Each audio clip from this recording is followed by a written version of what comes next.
All right. Welcome back, everybody. We are back on the grass, and we're watching Eala.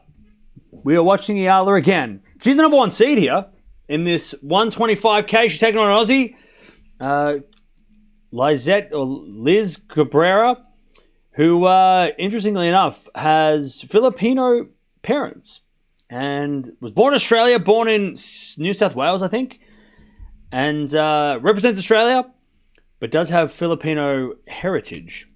And with the name Cabrera, that kind of makes sense if you know the... And I've been learning about the history of the Philippines and how it was to come about and how it all came about with Spanish influence in Cabrera, Spain. It kind of has a bit of a... I know there's Spanish, I think, golfers that have the last name Cabrera. So, yeah. So it all kind of makes sense that Cabrera would be... Well, I read on the Wikipedia page that she has Filipino parents. But Eala, she represents the Philippines. She is from the Philippines, and she is the Philippines' best tennis player ever. I guess. I mean, I don't know if anyone... I mean, in singles, women's singles for sure. So let's see what she's got. Last week, she lost to Fruhvirtova in the first round in an epic match, which was happening during the French Open, which is very rare that we ever do that, but I made an exception because I can. And now we're watching her as the number one seed. And I don't know, did Fruhvirtova go to make the final last week? I feel like she actually made a decent run. So for those who are laughing, which is crazy to laugh at somebody losing to Fruhvirtova, who was not that long ago in the top 100 and playing the big tournaments. But, you know, maybe you didn't know that. Fruhvirtova did make the final of Birmingham, so she ended up losing to the eventual finalist in the first round. So, hindsight, not the worst loss. Minen beat Fruhvirtova in the final.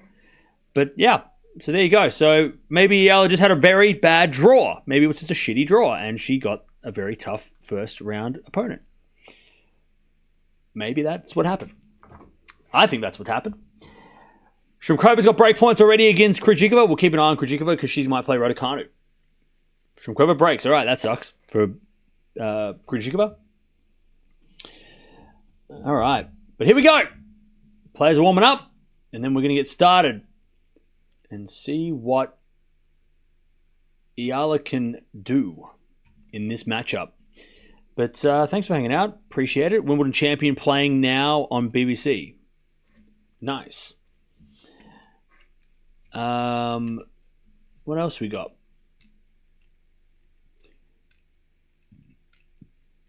What else is going on?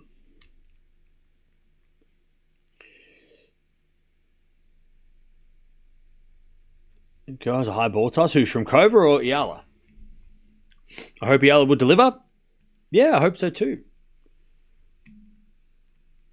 Mainly just to shut people up. You know? Just to shut people up. And I know, look, between you and me, and I know there's a lot of Eala fans here, and look, there's been a lot of chatter, isn't there? A lot of yapping going on about, in the negative sense, yapping about how Eala's no good and that Miami was a fluke. When you and me know that Miami wasn't played on clay, and that straight after she does that amazing run, she has to go play on dirt, which she's not very good on at the moment. So I really hope, and I hope Cabrera wins because I'm Australian as well, but I would love Eala to just go on a little bit of a run here and just shut people up. Even though if she wins this tournament, the haters will say something else. They'll say, oh, it's only a 125, don't, calm down. But still, I really hope she just can shut those people up. Because I'm sick of hearing it, chat. Over 2 months, when we know her best tennis is not going to happen on clay, and just hearing people talk like they know what they're talking about. 15 love. And it's annoying. It's annoying. All right. 15 love. Cabrera serving. As it a backhand return into the forehand of Cabrera. Forehand now from Eala. Into the backhand of Cabrera on the stretch. Eala with a forehand down the line is long, and it's 30 love. You should support your fellow Australian. Look, if Cabrera wins, I'd be so happy. But if Eala wins, I'd also be very happy. Because either way, it's a win-win. I see this as an absolute win. All right, 30 love. Because Chad, I'm just sick of hearing just negative people just every day. This person's not good. This person sucks. Why do you watch this person? Why? Stop crying. 40 love. Chad, I don't know if you're like, we heard so much over the clay season, just crying. So the only way that Eala can stop these people crying, or at least these people being rude, is by winning. Just like Raducanu, no one's talking shit now. 40 love, as Eala hits a great return, and it's 40-15. You support Cabrera and we support Eala. Hey, I do. I mean, I'm Australian, but it's a win-win. Shrimkova's up 3 love already. Oh. All right, return. Goes out by Eala and Cabrera holds. 1 love. Is Boison playing anywhere this week? I don't think she is. I think she's taking the week off. Raducanu turns up on grass. Oh, yeah, she played great today. Want cheese to go with that wine trolls? Oh, man. Yeah, I don't know, chat. Just sick of hearing just like the complaining. So hopefully she can win, so then people can we don't have to hear the crying. Eala is a bit higher ranked than Cabrera, so she should have a good chance of winning this. Yeah. But let's see. Eala to serve. Schneider's up 3-1 as well. Nice. Here we are. Grass season begins. That's it. No time off. Will you ever stream Eala versus Raducanu if it happens? Of course I would. Are you kidding me? Of course I would watch that. All right, backhand of forehand rally. As with a forehand from Cabrera goes wide.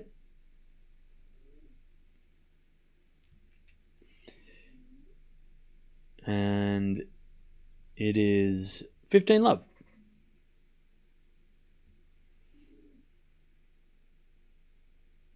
15 love. As the Eala serves again. A fault. Second serve.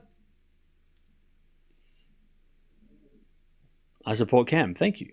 That's very nice of you. Serve again. Into the backhand, Cabrera in the net. And it's 30 love.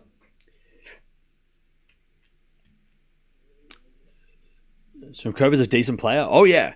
She had a great end of last year. Hasn't really picked it up this year, but yeah, she is a decent player. No break after that epic RG. You're a beast. No time to rest. We're going to get straight under the clay. What TV channel is it? You can watch it on the WTA website. You have to make an account, but you can watch it for free over there, which is nice. 125s are free. As we're backhand now from Eala to the forehand of Cabrera. Cabrera hits it out. 40 love. Let's talk about Dasha. Seriously, what's up with her? Trishan, let's not. Let's not and say we did. All right, 40 love. 40 love.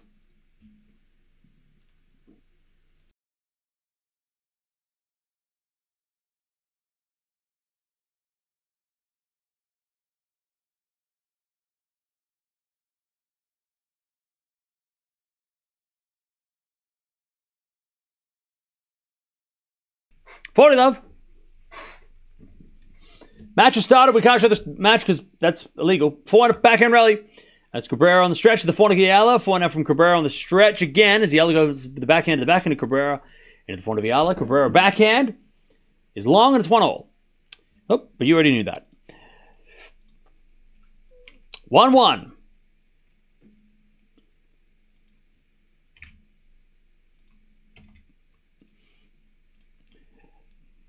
How to send money? No. Don't send money. Keep your money to yourself. Go buy yourself something nice. All right, Cabrera to serve. 1-1.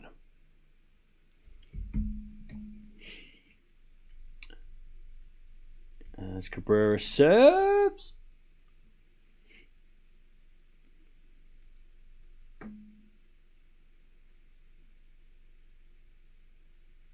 A fault. Second serve. By the way, chat, this Friday is Friday the 13th. I feel like I have to watch some horror movies on Friday. I don't know why. I've got a bunch of them. I've got to watch the Gothica or The Cell. Drop shot is picked up by Eala, and then a great volley lobbed by Cabrera. Eala gets it back. Now Cabrera comes to the net again with a backhand, and eventually puts it away. Great rally. 15 love. I feel like Friday is the day to watch spooky movies. 15 love.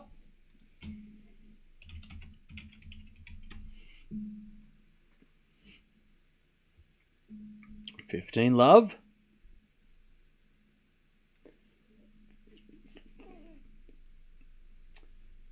Serve again. By the way, these two have played in... they actually played doubles together a couple of years ago in Portugal. They played... Did they play against guys? No. Maybe? Wait, what? No. I thought they played... Oh, sorry, I got the name wrong.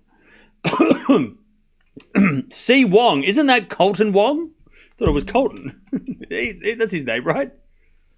Who's the... No, who's the guy from the Hong Kong that did well in Miami as well? Colton, right? What's his last name?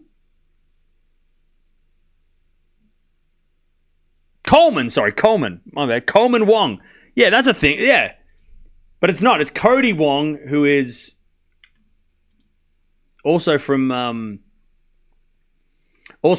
Kong. I'm like, C. Wong, hang on a second. That can't be right. They kind of played an ITF event where, I mean, maybe there's ITF events that are like open, I guess. I don't know. Anyways, Cabrera and Eala did play doubles back in 2022 and ended up losing in the second round, but or in the quarterfinals, but they did play doubles together. So they do know each other. They are aware of each other. 2-1 Cabrera. But a lot of people are promoting, it seems like a lot of Filipino news outlets are talking about this because of the Philippine connection with Cabrera's parents being for the Philippines and Eala being Filipino, serving. Playing for them. So, yeah. Yeah, see, I got confused. I didn't know that it was Cody Wong. I thought it was Coleman Wong. I was like, hey, that can't be right. What's on your spooky movie list? So I've got to watch The Cell. I've got to watch Gothica. They're both on my list. On my shelf that I haven't watched yet. And I've also got this other one that's like, I think it's called The Crawl or something. It's got Mickey Rourke. So I'm going to watch that as well. On Friday. Ken's been doing his homework. Don't I always? Am I not always well informed? Come on. Could Anisimova wins Queens? Sure. Why not? All right, 2-1 Cabrera.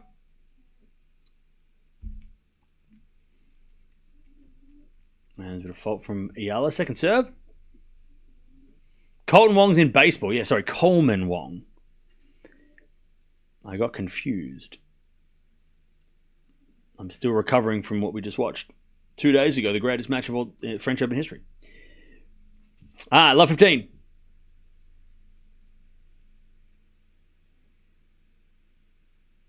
Love 15.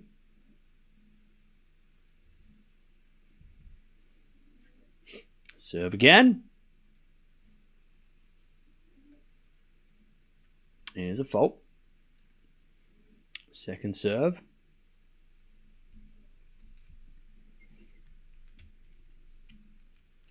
Still can't come out after watching Hereditary. I watched it 6 years back. Yeah, I'm gonna see if my friend has that. Because she loves horror movie too.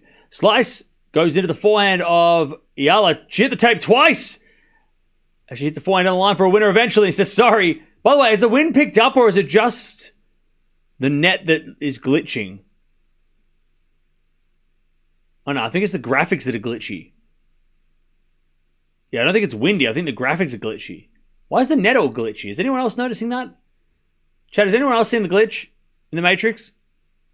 Am I rooting for Eala? I'm just watching the match, man. I don't care who wins. 15-all. As the backhand return goes in the slice of Eala. Forehand now from Cabrera as a winner. 15-30.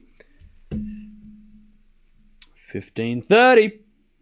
Monfils Mikkelsen just started. Nice. All right, chance for Cabrera to break. I'm noticing the glitch as well. Okay, cool. So it's not just me. I'm not losing my mind. Serve. No. 15-30. It's a part of Filipino culture and mentality. Whoever wins on this will be proud because Cabrera has Filipino roots too. Yeah, fair enough. If Essendon was playing on Friday, well, that could be real horror, but it's on Saturday. What was that supposed to mean? Who are we playing on Friday? Saturday. That goes out by Eala and it's 15-40. We're playing Geelong. Oh, fuck. Ah! Why? Why do we have to play Geelong? No. God, we had to beat Carlton the other day. Damn it. Why did we lose to Carlton? We gave them a lead. 15-40. Oh, chat. It's not looking good. The season is scary. Backhand goes down the line to the backhand slice of Cabrera. Into the backhand of Eala. Cabrera with a forehand. Into the backhand of Eala, but it's out by Cabrera and it's 30-40. Cabrera might just stun Eala here. There's a chance. There is a chance. Can watch Final Destination Bloodlines in a movie theater. All right, maybe I'll do that tomorrow. If I wake up in time. I have to sort out my internet tomorrow because I'm running off hotspots. And that is not sustainable. Backhand slice. No! Eala hit it wide. And Cabrera breaks. 3-1. 3-1. By the way, chat, let's talk about the men's final a little bit while we have a second. Did anyone else, maybe it was just me, but did anyone else feel like halfway through that match, that did not feel like it was going to be the greatest match of all time? Like halfway through that match, it felt not just the score, but even the quality. Like the first two sets were not good. Like it wasn't like the best rallies, and it didn't feel like it was like this high quality match. It was like the last set that kind of brought everything up, and obviously the scoreline was just like ridiculous. But it did, like at the end of the second set, even though Sinner was up 2-11, we're kind of like, oh, this could be straight sets. It didn't feel like it was going to turn out to be as insane as it was. But even the third set was kind of like, okay, Alcaraz gets a third. It didn't, for me anyway, it didn't feel like, it felt like when Alcaraz won the third, it was like, oh, okay, cool. Like it didn't feel, it was the last two sets, especially obviously the championship point saving set. And then the final set was just like this, like crazy. But like the first three sets weren't groundbreaking. I didn't feel like it was the best tennis we've ever seen. The drama came in the third, fourth, and fifth sets. That's where, like, I think everything just went up 20 levels. Yeah, it was kind of a lull in the match in the middle. I mean, the start of the match was pretty average too. I mean, it was just kind of like, okay. Anyway, it's 15-0.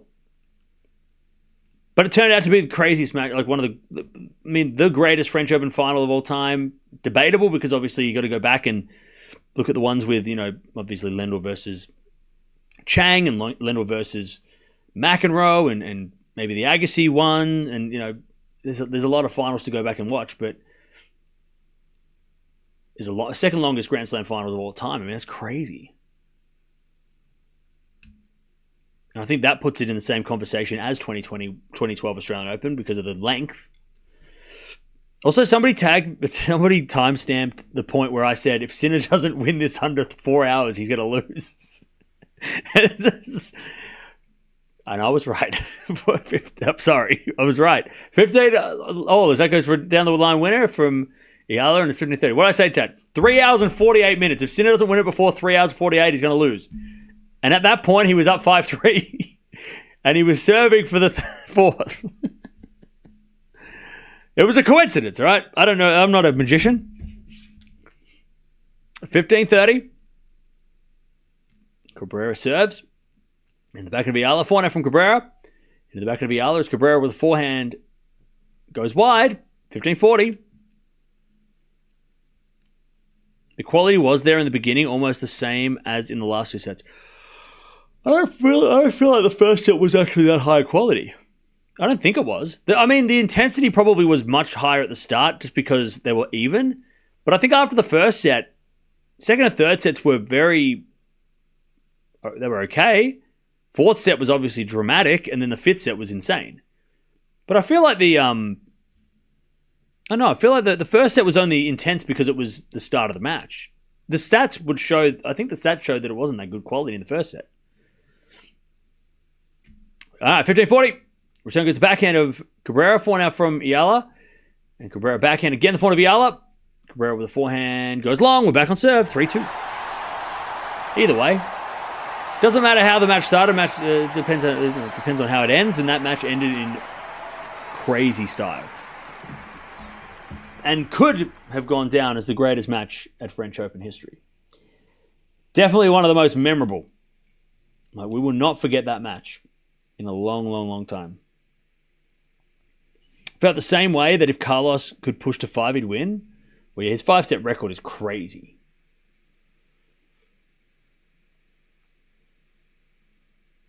I bet Alcaraz to win 3.5, but I was still stressing at 5.5 to watch. Fair enough. Crazy how things turned out. Oh, yeah. I mean, during that midway through that match, which felt like it was almost the end of the match because Sinner was winning, I did not think that stream would become one of the all-time streams of the channel. And I don't want to sound like a fucking idiot, but we've been doing this a long time. And we're at the point in this channel where it's going to take something crazy to beat some of the streams that we've done in the past, some of the records that we've created, some of the best streams of ever. And that's what it's going to take. Like that match that happened on Sunday, that's the kind of match that beats the Nadal-Djokovic matches that we watched at the French Open years ago, right? I mean, so when one of those things happen, it's kind of crazy. Like, we probably won't have a stream like that for the rest of the year. Probably won't have a stream like that for maybe 2 years. I mean, if 2-3 years from now, we might get a stream that does well like that.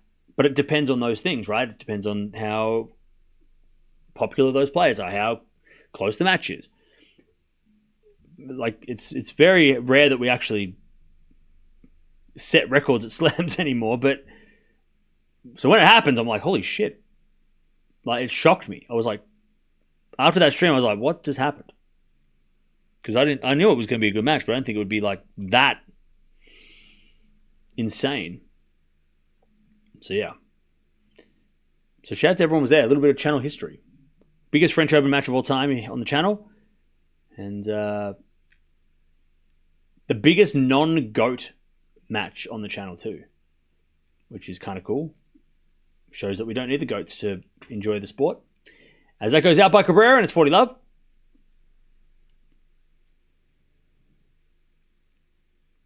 Third biggest stream. We have Wimbledon 23 was the biggest stream of all time. Australian Open 22, which was Nadal Medvedev, and then that one. So, and I mean, we're talking about like those two matches were like obviously insane, right? Nadal wins his 21st slam, breaks the record for most slams, comes back from 2 sets to love down against Medvedev. And then, of course, 2023 Wimbledon is probably the greatest match of the 2020s. Biggest WTA stream? Well, the women's final was also the biggest French Open match we've ever done for the ladies. So that's cool. I think the biggest Wimbledon was Wimbledon, maybe.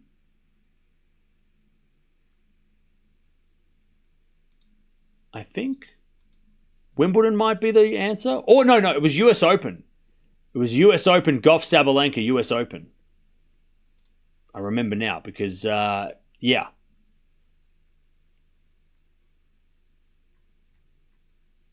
I think. Hang on.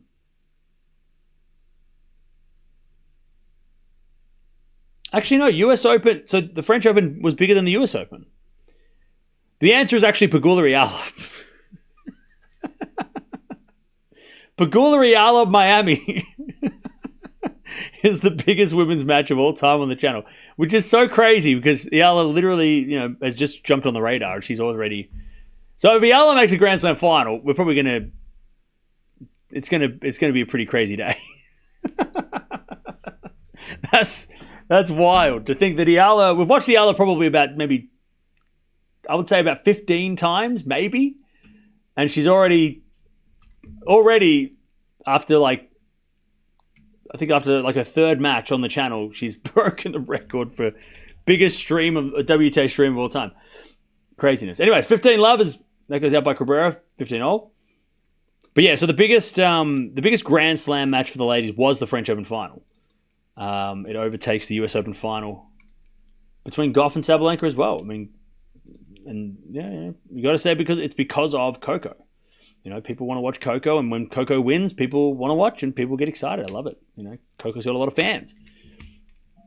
Back in a forehand rally as Cabrera goes down the line and long 15-30. Cabrera just making a lot of errors. But yeah, so it's been pretty cool. It's pretty cool.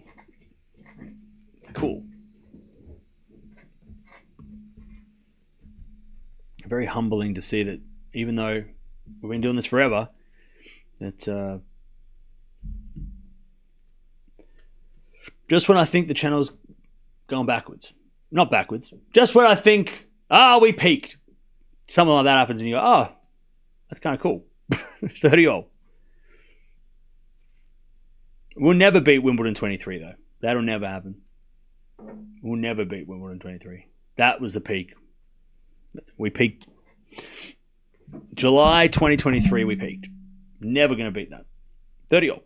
Unless Eala versus Swiatek in a Wimbledon final that goes 5 sets for some reason. Or something else. I don't know. Sinner versus Alcaraz. And it's better than last week's final. Anyways, 30-all. Slice goes in the backhand of Eala. 4-out from Cabrera, but Eala hit it out. No. Eala hit the line. Cabrera in the net. 30-40. 30-40. We are almost at 250k as well. It's crazy. We might get there by the end of the year, which would be cool. Be positive. You'll beat it eventually. I don't know. I mean, that match was insane as that goes out. I mean, you got to remember what that match was. Remember, Djokovic coming in with two slams in a row, going for the calendar slam. He wins that. He probably does win the calendar slam. Alcaraz, who was, coming off that semi-final. So, it's those sort of matchups. It's not just about the match itself. It's about what happened before. Because people want to watch that match because of what happened before. Remember how 2 weeks earlier or 3 weeks earlier, whatever, 5 weeks earlier, Djokovic and Alcaraz played at the French Open. Alcaraz cramped. So people wanted to tune in to see if it would happen again, right? I mean, there was just so much. And then also the upset being Alcaraz beating Djokovic. That was the upset. In a 5-setter. There was just so much that went into that match that you could never, it was like yesterday, like the other day, right? The same thing like the other day when, it was a rematch of Sinner versus Alcaraz Rome. It was the match point saved. Like I said, halfway through that match, it felt like it was just going to be a very big final, but not like a the best final of the French Open history. Never felt like that. Not at the second set. But yeah. So yeah. But yeah. I know how these... I kind of think I know how these things go. Cabrera holds 4-3. But then again, maybe I don't. Maybe at Wimbledon we break the record. Somehow. This is why I argue that Alcaraz Sinner would not necessarily be favoured over Nadal Djokovic RG. I think Alcaraz Sinner's match in Grand Slam finals is better than any Nadal final. And I'm not saying it's because Nadal's finals were not good. I'm just saying that they weren't as interesting. Like, he won so many easy finals. The only one that competes with Nadal, the Nadal Djokovic 2020 final, when Nadal won 20 slams, because that has a historic significance, right? He won 20, he equaled Federer. So a lot of people were interested in that. Also, the first set was 6-love. Nobody thought that was going to happen. But yeah, Rafa in finals of Roland Garros. But then you could debate that maybe it's not. That's why I keep saying, and I don't know if this is what everyone's saying, it could be the greatest French Open final of all time, but it doesn't mean it's the greatest French Open match of all time, because there is Nadal Djokovic, this one. Like, there's so many Nadal Djokovic matches. That 9-7 in the fifth that happened, in whatever it was, 2013 or whatever. Like, though that match might be better than the final that we just saw, but it could be the greatest final. Again, we'd have to go back. We'd have to go look at all the 5-set finals. We'd have to. I mean, McEnroe versus Lendl was crazy because Mac was having a crazy year that year, and Lendl was down 2 sets to love, and that has a seat at the table. Yeah. There's just a lot of it's definitely the greatest final at Roland Garros in the 2020s. I think there's not even maybe even in the 2010s. I mean, for the last 20 years, it's probably the greatest Roland Garros final of the last 20 years. Gaudio Coria, we'd have to talk about that because that was it's a memorable final for the wrong reasons, right? There's a couple of finals back in the 90s with Bruguera. I think he played 5-setters there. So that would be something to consider, right? So yeah, so there's it's not as simple as just saying, well, that final I watched 2 days ago is the best. Okay, but are we just saying that because we just watched it and we don't remember the others? Usually that's the case. It's definitely one of the greatest finals of Roland Garros. Is it the top 3? Maybe it is. Maybe it's the second best. Maybe it's the best. We'll only know that probably in once we get 6 months removed and we can talk about it at the end of the year and compare it to the other ones, and maybe we can figure it out. Anyways, backhand winner from Eala is 30-15.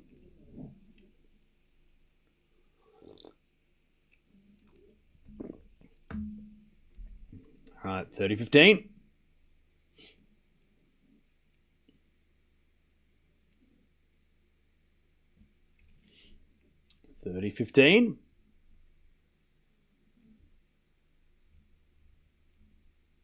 Serve again.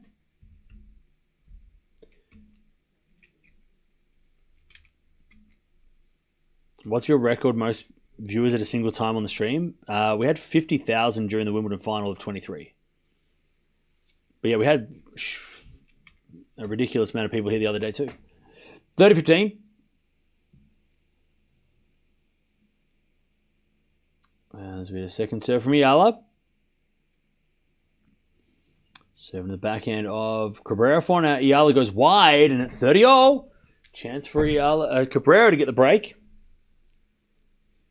It was my favorite tennis match because I don't like long rallies. We only got one over 20 shot rally.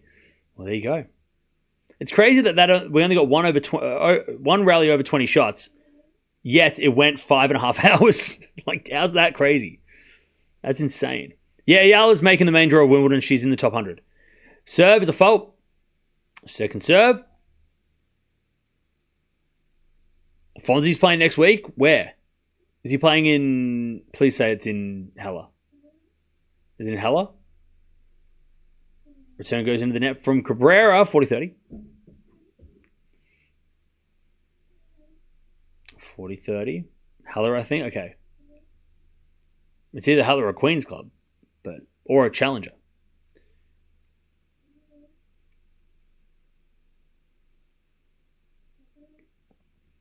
All right, serve again.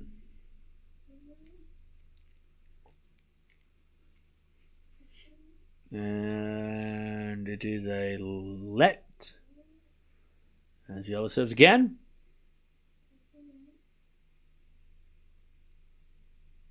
Oh, Shrimkova won the first set against Krejcikova. All right, 40-30. As the other serves again. The forehand of Cabrera. Return goes back into Eala. Cabrera with a forehand into the backhand slice of Eala, but she hits it wide. We get the deuce.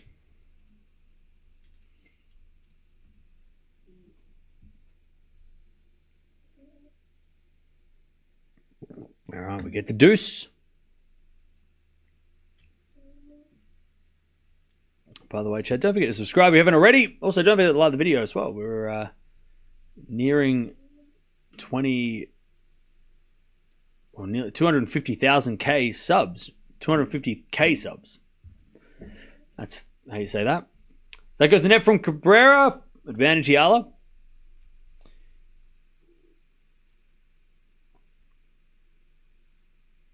Kind of a shame that there was a tiebreak. No tiebreak in the deciding set would have been epic. Oh, yeah. No, I mean, that's what I miss so much about slams is that we don't have advantaged fifth sets or third sets.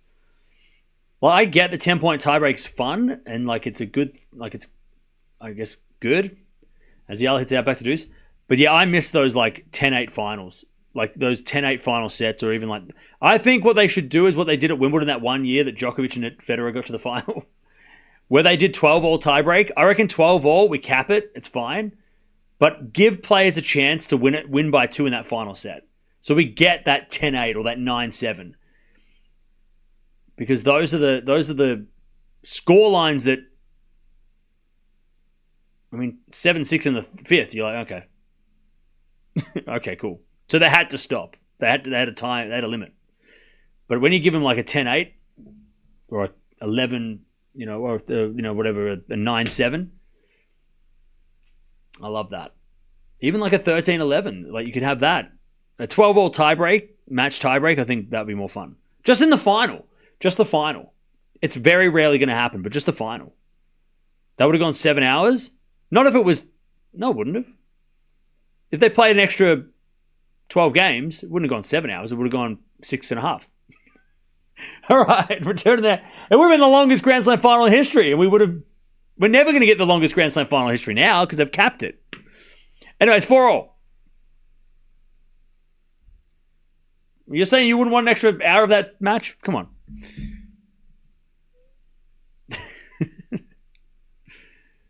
We first complained about how long it was before, and now it's too short. Still complain. Yeah. What's your point? 4-4? Yeah, missed opportunity. It could have been 6.5 hours. Forehand goes into the volley of Cabrera. Cabrera, lovely volley. 15-love. What if it goes to a tiebreak to like 30 or 40 points? Well, that'd be crazy. That match was perfect just the way it went. Yeah, look. The tiebreak final set was just as... It was probably more interesting because there's an ace out wide from Cabrera, 30-love. I think the tiebreak finale actually made it really interesting because Sinner had won the 2 tiebreaks during the match. Had won the first set tiebreak, and it was one set. Sorry, let me change that. Blah, blah, blah. It was interesting the final set tiebreak because it was one tiebreak set, one in each of those, in each of the 4 sets. Right? I'm still making no sense. You know what I'm saying? It was 1-all in the tiebreaks when they went into that final set tiebreak. So it was 50-50. And also, you could argue that Sinner had the momentum because Alcaraz was up, 5-3? Or 4-3, 4-2, whatever. And Sinner came back. So Sinner was probably got the momentum going to that tiebreak. You thought, oh, shit, he's going to do it. But then Alcaraz pulls it out. And you're like, what the hell is he doing? Like, he gets off to a 6-love lead. Like, yeah. The tiebreak felt the best. But I would have loved it to maybe go to 9-all. Maybe do like a 9-all tiebreak. Just give me a couple extra service games, maybe. And then 9-all. Yeah, 9-all tiebreak final set of a Grand Slam final. Because then we still get like an 8, a 9-7 or an 8-6, you know? Just give me 9-all then. Maybe 9. I'll split the difference. We'll go in the middle. We'll go 9-all. Extra 6 games.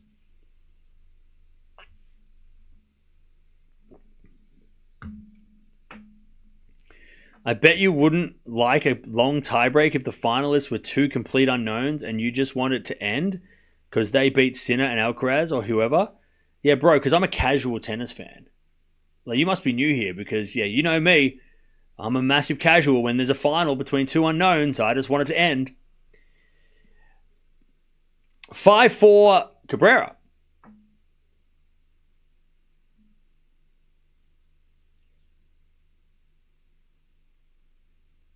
As Eala serves the second set.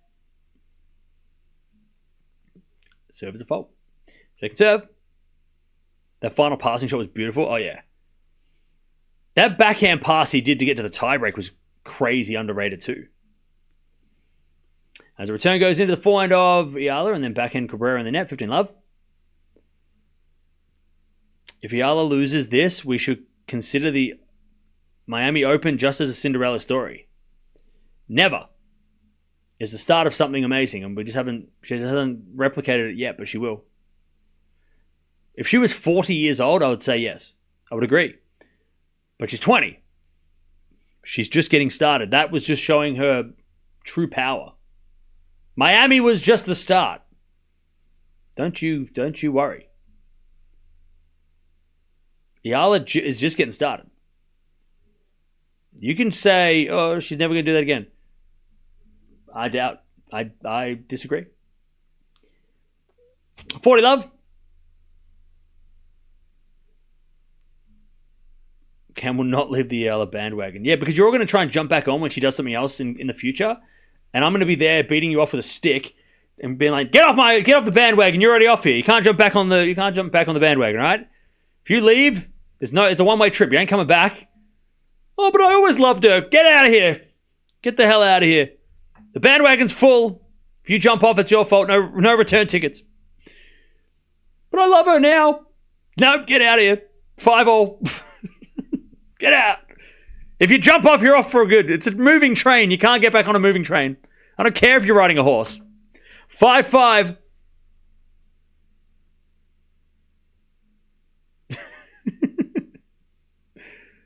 You jump off, you're not coming back.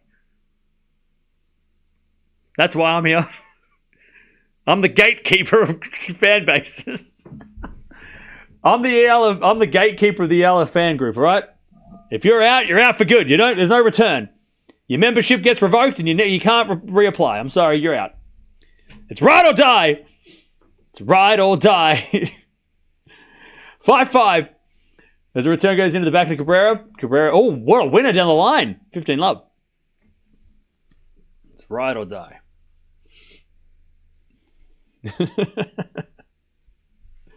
Ah, 15-love. Miami was just the appetizer. Exactly, Lilia. See? Chat. See? It'd be like that. Just know. There's a bit of fun now from Cabrera. That's a winner. 30-love.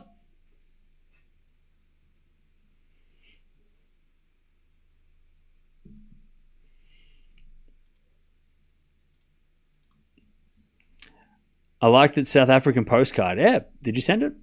Who sent it? I can't remember.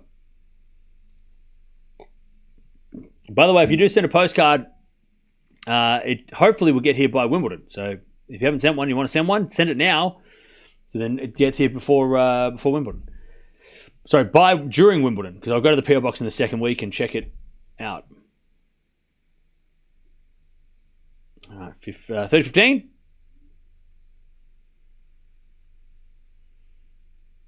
As the return goes in the forehand via Cabrera. And Cabrera overhits it. 30-all.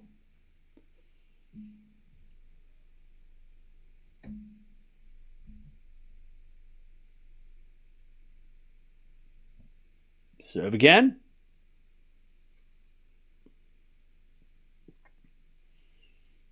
As we get a fault, second serve.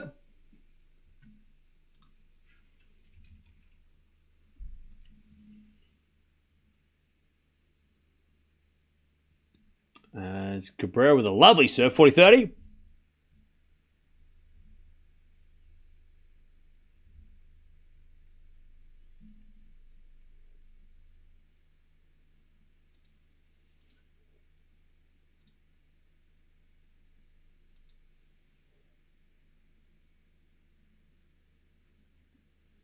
As with a forehand rally, forehand backhand rally. As with a backhand now from Cabrera into the backhand of Eala. Cabrera forehand. As Eala goes again, the forehand of Cabrera. Eala backhand on the stretch is a cross-court angled winner. Deuce.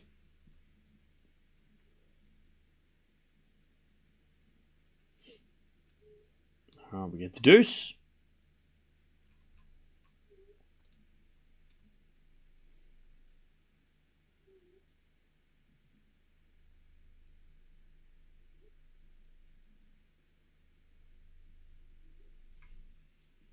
As Cabrera serves again. And the return goes out by Cabrera, and it's advantage Eala.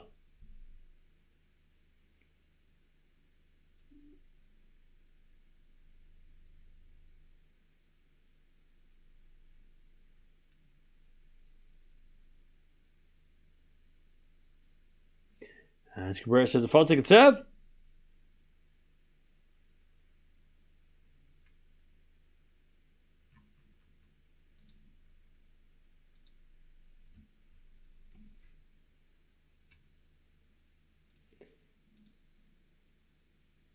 As Cabrera gets back to deuce.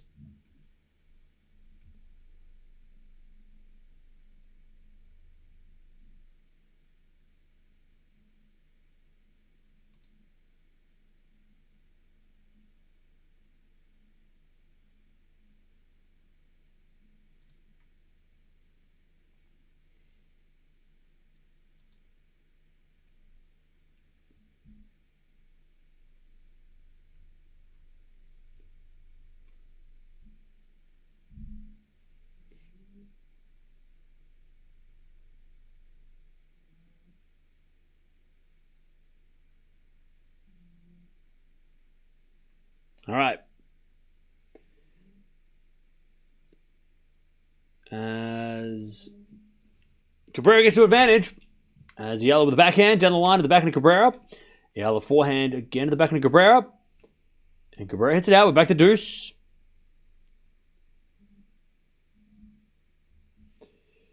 Back to deuce.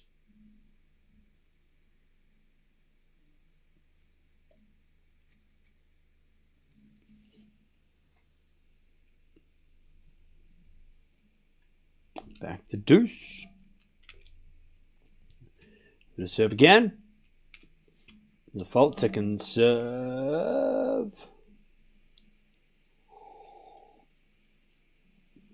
Thank you, Cam, so much for covering the Eala matches. We appreciate it. You're welcome. As a backhand from Eala into the forehand of Cabrera. Eala forehand. The backhand of Cabrera. Again, the forehand of Eala down the line to the forehand of Cabrera. Drop shot is good and off the tape. So she got a little bit of luck, but she'll take it. Advantage Cabrera.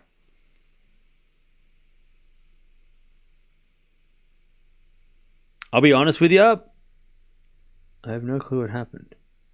Wait, what?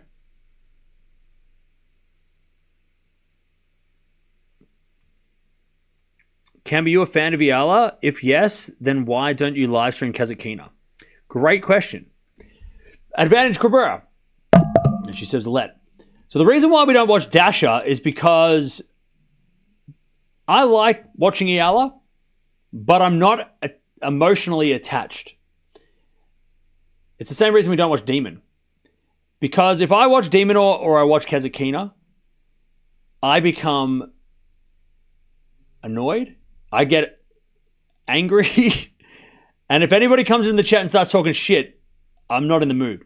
And I'll start going crazy. So we stay away from watching players that I get, that I really like watching. It's like I like watching Sinner, I like watching Alcaraz, I like watching Eala. You know, we got play, like I'm a fan of them, but I'm not like attached to the result like I am when I'm watching Kasatkina. So we don't watch Dasha, because if we watch Dasha all the time and she loses, I lose it. So that's the reason why. So there's just it's not that I'm not a fan. That I'm a fan of Eala and I'm a fan of Dasha, but it's just the level of fandom is a little bit stronger for certain players, and I get a little crazy. So we watch Dasha when we have to, or when she plays big names. But I usually watch Dasha offline in the comfort of my own home. Not on stream because it can get a little crazy. So yeah, same with Demon. Same with Demonor. Same reason. I watch him offline, but if you ever come to a Demon match, or even Popperin, you ever come to matches when there's Australians playing, here is a little bit less because I'm a fan of Eala, but I'm also Australian, so I'm a fan of Cabrera. So here I'm kind of like, it doesn't really matter who wins because it's a win-win for me. Now I'm happy with either result, right? As with a backhand winner from Eala, 15-love.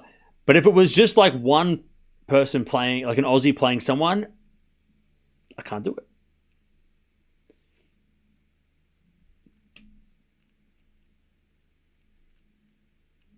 Luckily for me, there's not that many Aussies. At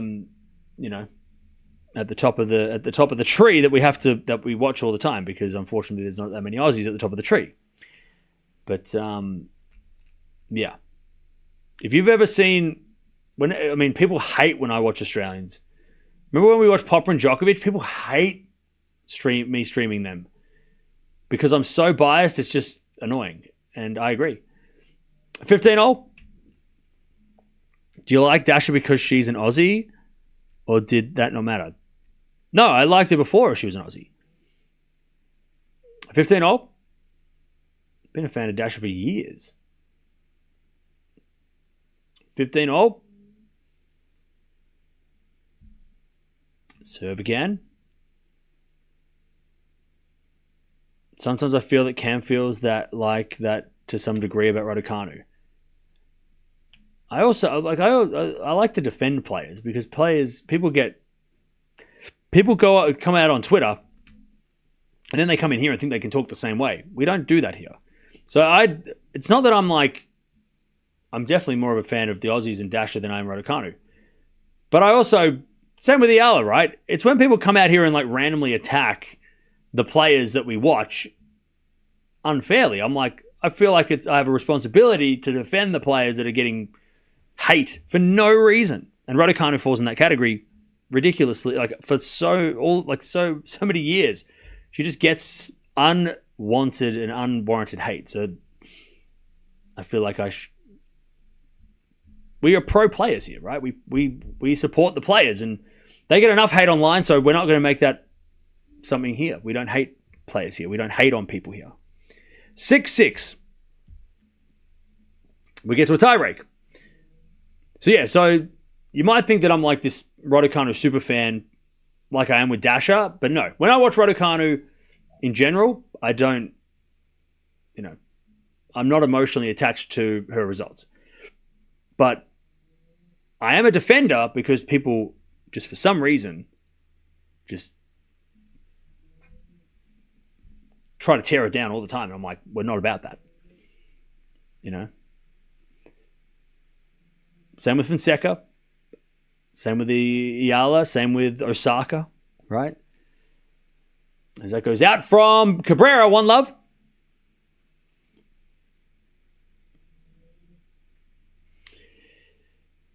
One love. Back in the day, we didn't watch Barty much. It's the exact same reason as we don't watch Demon. because I just don't want to put myself through that. We didn't watch Barty much in 21, 22, or 21. 22 we did a little bit. Obviously, she finished in 22, but yeah, we didn't watch Barty much either when she was at the top because I just couldn't handle it. Like, I just can't do it. Like, it's not fun. It's not fun for me. It's not fun for you. Well, maybe it is fun for you. But we didn't watch Barty much either. As that goes out by Cabrera, 2-love. What's wrong with people promoting and giving viewing time to new players?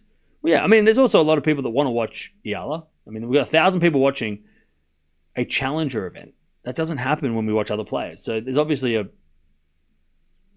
lot of people that want to watch it. So we're going to watch it. You know? As we just serve now, the forehand of Cabrera. Cabrera in the net. 3-love, unless you're all here to watch Cabrera. Maybe you are.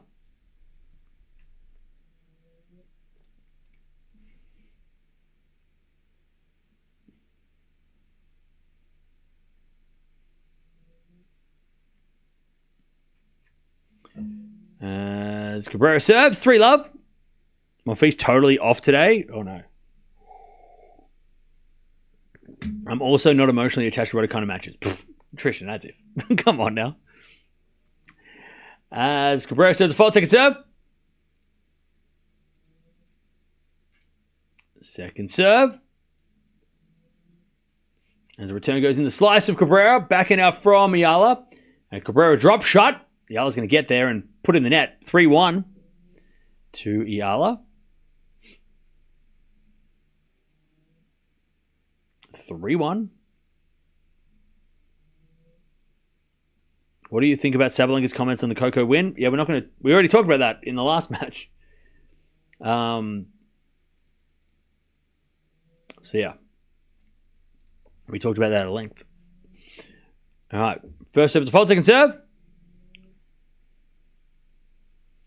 Second serve, Cabrera.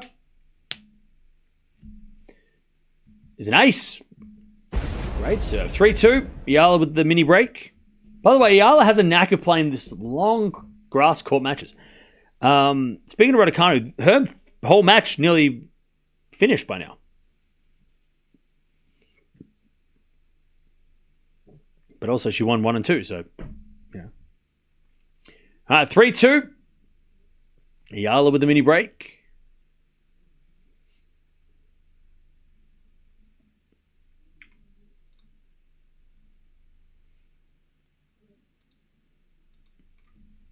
Serve. Into the forehand of Cabrera. Back in Eala to the forehand of Cabrera. As Eala forehand cross. Cabrera backhand.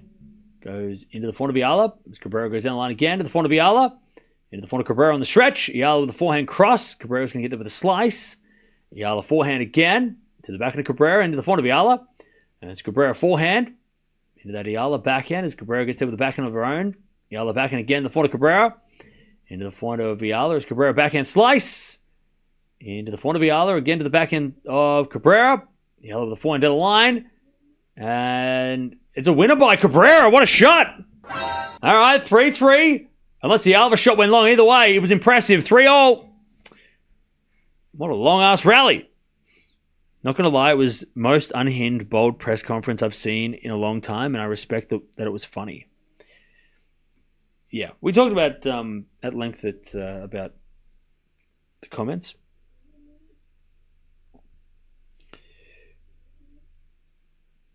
But,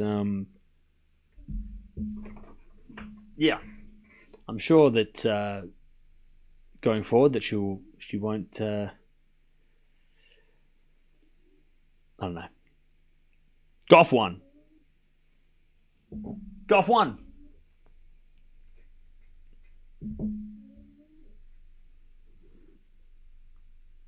People make in their own minds who are worthy of attention, and if you go against that, they get whiny. I mean, look, 3-0.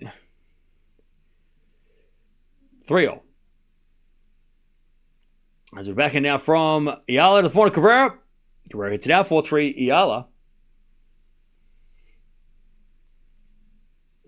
4-3. I think at this stage of the channel, I don't need to justify what we watch. I don't think we need to. I need to defend the matches we watch and don't watch. Yes, we could probably watch more matches. I wish we, maybe I wish we could do triple headers every day, and but that just makes me tired. But also, it just makes for a shit stream. Like 3 matches in the same stream is just not good. Like I find it's a worse stream.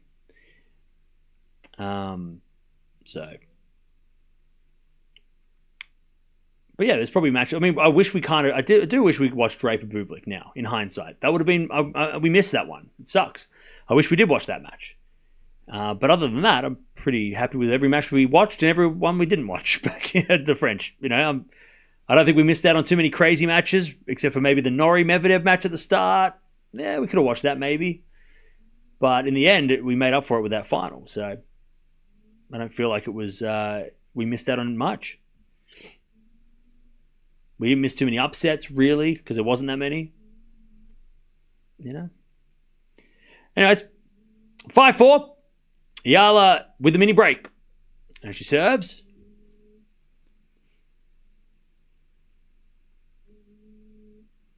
Eala with the serve. Into the front of Cabrera. Return the back of Eala. It's Cabrera forehand into the backhand again of Eala. Into the front of Cabrera. Eala with the backhand is too strong. 6-4. 6-4. Eala with the 2-set points.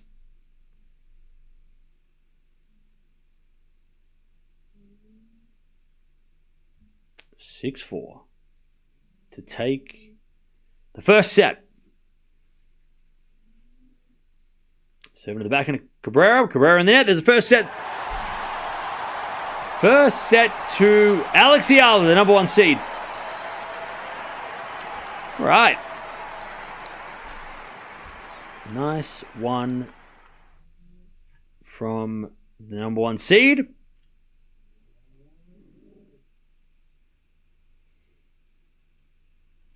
After a tussle that was not easy. Only 2 breaks of serve, though. I mean, the big thing about Eala is how much she gets broken. She only got broken once in that set. That's pretty good. I mean, we're not talking about a serve because it's not a problem, and that means it must be doing all right. So there you go. Eala takes the first. Only got broken once. That's and if you watch WTA, you know that breaks are more common. So 2 breaks in the set, in a tie-break set, that's actually pretty decent serving. All right, 7-6 first set. Very close match so far. But Eala takes the first set. Do you think the Bombers will beat Geelong this week? I hope so, but we've got so many injuries. I don't know. I don't know. I hope we do. If we did, it would be a massive upset.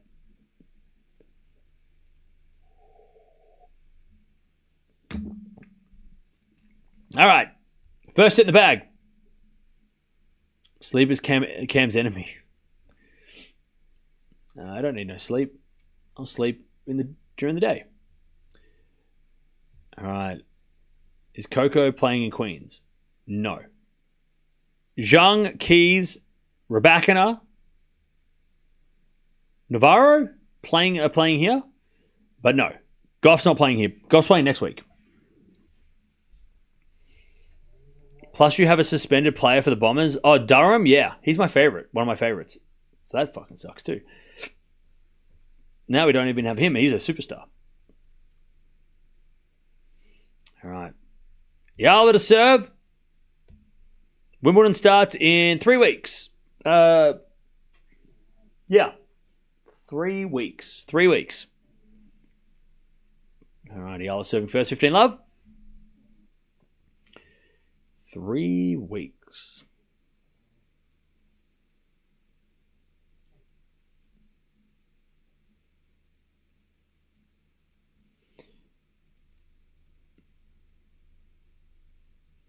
As Eala gets 30 love.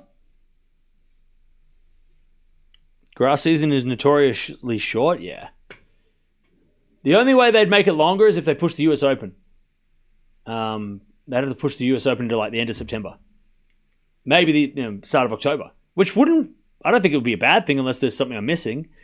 Chat, could you push The US Open, I know it sucks for the Americans and you're going to say no, but could the US Open be towards the end of September? I know the Asian swing's there, but do you put it like in the middle to the end of September and give the grass season an extra week? Could you do that? Or is that blasphemy? Backhand goes into the volley now of Eala, but no, Cabrera in the net. Temperatures is probably better too. Wouldn't it be cooler in October? No, I'm saying in like end of September. Like you start it in the middle of September and it ends at like September 30 or something. Cancel the Asian swing. No. The Asian swing stays. You just push that back a little bit too. But then you're making the season longer. So maybe you can bring the French forward? Nah. I don't know if French Open can be forward. You have to get rid of. You know what you could do? You could make 1 week Masters and you get an extra week. You bring 2 weeks back when you make the Madrid Open 1 week, and Rome 1 week, and then you can add an extra grass week for a 1,000. Nah, that doesn't make sense. One love, Eala. WTA 1000 of the Philippines soon. I'll tell you what, you don't need a 1,000, but I reckon that a 250 could definitely be played in the Philippines after the Australian Open. I reckon that the tournament in Manila or wherever would make so much sense. And if Eala does become top 20, top 30, maybe top 10, whatever she does, if she can become one of the stars of the WTA, like a bigger star and a successful star, I would be shocked if they do a 250 in the Philippines. Because it's kind of like doing tournaments in Brazil. People are going to show up. Like, they're going to pack stadiums. Or Mexico, right? When they did Guadalajara, and there was just packed stadiums. I feel like if you do a tournament in the Philippines, people are going to show up. And if Eala's like the face of the tournament, people are going to show up. Do a 250 after Australian Open. Like, I would not be mad at that. Didn't they do one in Singapore, right? Just change Singapore to they do a Singapore Open. Move Singapore Open to Manila. Easy. Done. And then promote Eala as the face of the tournament. Post Australian Open. Chat, what a great idea, right? What a great idea. If I do say so myself. Love 15. It's a great idea. What's the biggest stadium in the Philippines? Could they book it out? As Cabrera in the net, love 30. Krejcikov is about to lose. Oh no. Love 15.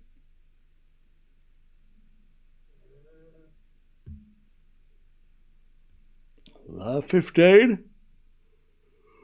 Whew. Who's going to make semis of Wimbledon, do you think? I don't know. You have to wait for the draw. There's a backhand now from Cabrera. Is too strong. 15-30. The Philippine Arena is the biggest indoor arena in the world. Really? Yeah, you can do an indoor hardcourt tournament, right?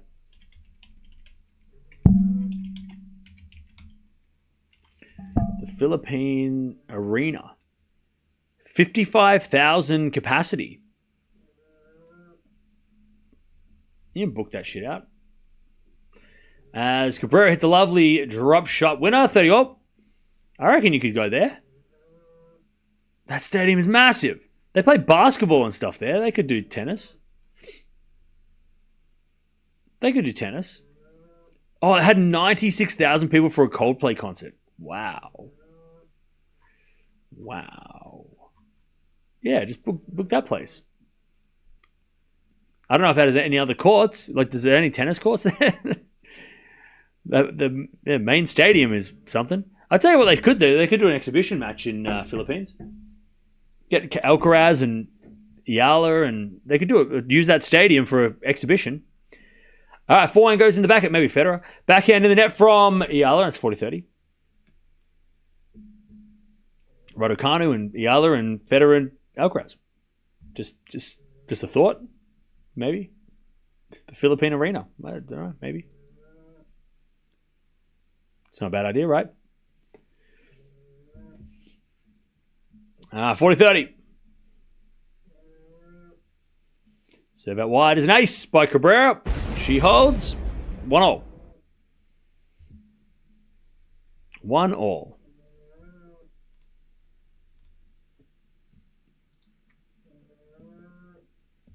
10 years ago, Sharapova played an exhibition in the Philippines. Oh, did she? Okay, there you go.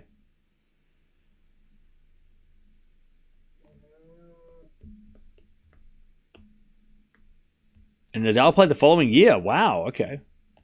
I thought you were going to take a few days off. What happened?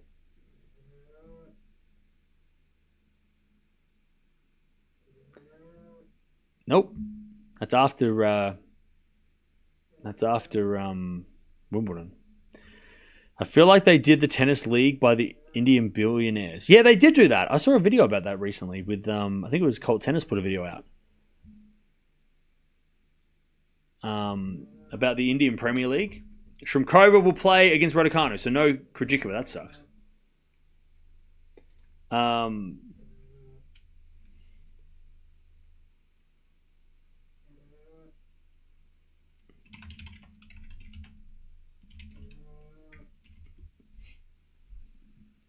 Yeah, Colt Tennis did make a video about it. The Indian Indian Premier League. The Indian Premier Tennis League. Go watch the Colt Tennis video about it. Yeah, they did play in the Philippines one year, right? The IPTL, yeah. And Nadal played, and yeah. It's kind of like what the WTL is now, but it was like much more... I guess it was much more popular by big names, maybe? Schneider won, nice. 15-0. Yeah, the WTL is sort of like a version of that, I guess. If you know what that is. Serena was there as well, and Andy Murray and Ivanovic. Yeah, it was a big deal. 15-0. As we return from Cabrera into the back of Eala, who puts it away. Chalk flew up. 30-15. Medi has arrived in Den Bosch. Nice. We'll keep an eye on him.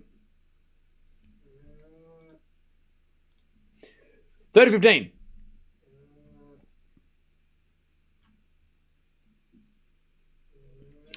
As we default, second serve.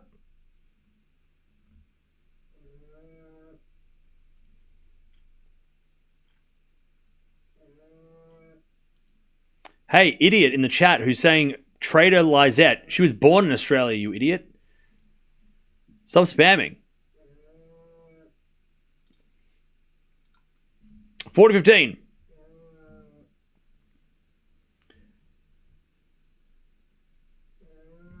(40-15).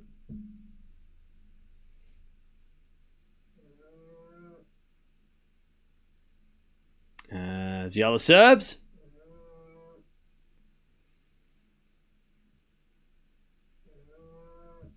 Serve as a fault, second serve. Second serve. Is someone snoring? My dog. Ace-7-T.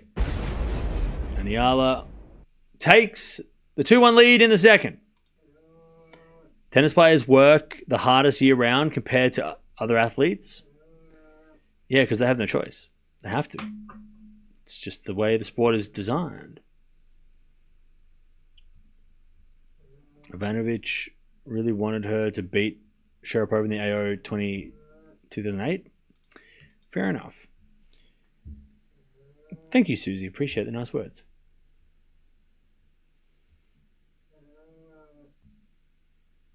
All right, 2-1 Eala in the second.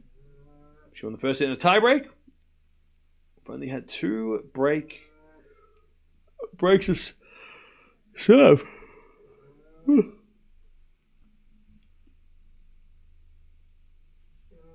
Do your research before calling anyone a traitor, exactly.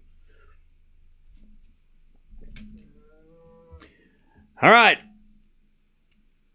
2-1.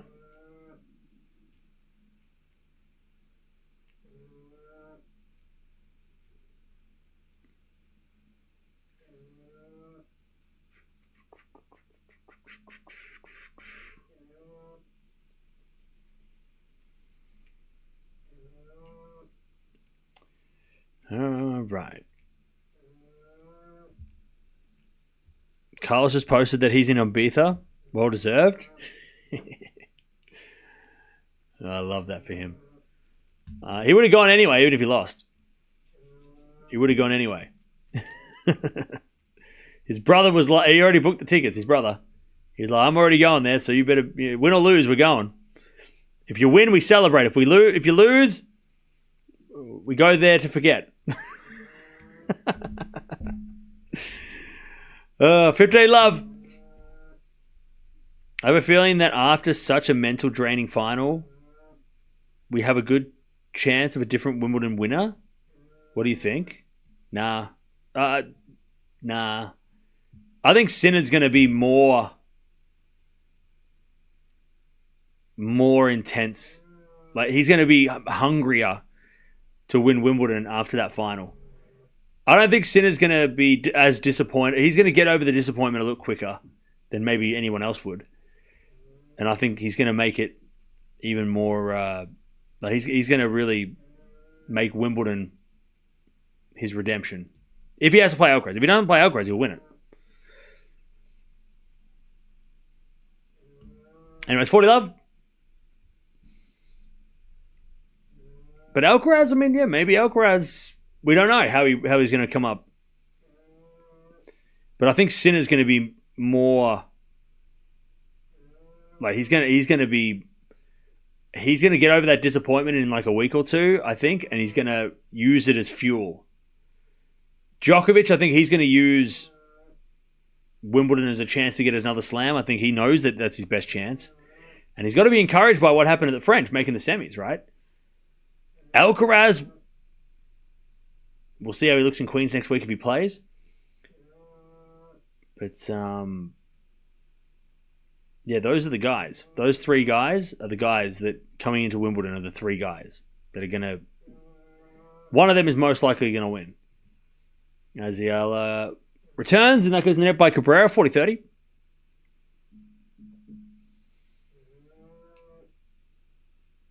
You should be the on-site speaker in the Philippines exhibition match. Yes, please. I will. Yes, I volunteer as tribute.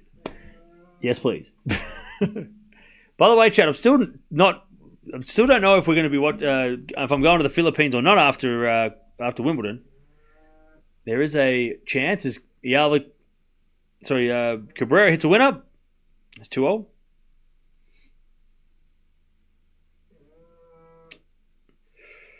Hi Cam, what's with all the Eala streams? Just curious. Love that you're doing that though. People want to watch her. So we'll watch her. And also, there's nothing like. Luckily, it's a pretty quiet week this week, so we're not going to watch too much tennis. But we've got a couple of players we can tune in and watch. Next week's the big week, so yeah. So people want to watch Eala, so we'll watch Eala. I want to watch Eala as well because I want her to do well, so that people can mind the manners. Cam is the unofficial president of the Eala fan club. No, I'm not taking that mantle. Somebody else can have that. There's someone in the chat. I'm sure there's people in the chat that are more of an Eala, have been following her longer than me, so I'm not going to take that from them. I'm sure the president of the Eala fan club has known her since before she won the US Open Juniors.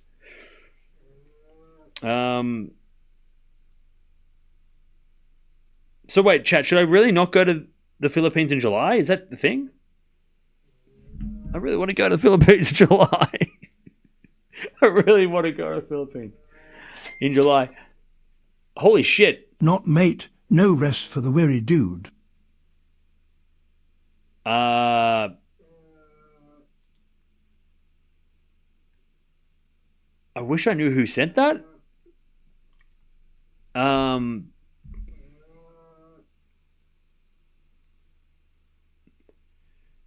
Was that...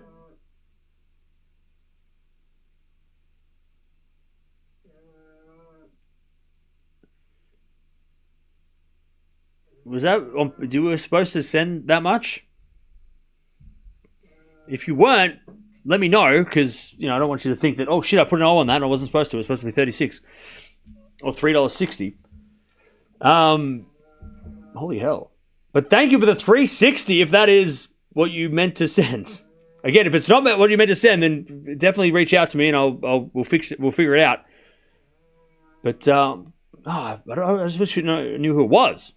Thank you, Anonymous. You know who you are, and if that was an accident, let me know. We'll figure it out. But bloody hell, that's ridiculous. You don't need to do that. You don't need to do that. Thank you.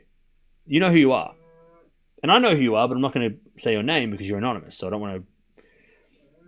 At least I could maybe. I mean, I don't know who you are. I don't know who. I wish I could thank you in person if I knew who you were. It was Mr. Beast. I don't think it was Mr. Beast. Is he a tennis fan? 15:30. As that goes in the net from Cabrera, 30-all. But thank you so much for the $360 if that is exactly what you were supposed to send. If you weren't supposed to send that, reach out to me. We'll fix it.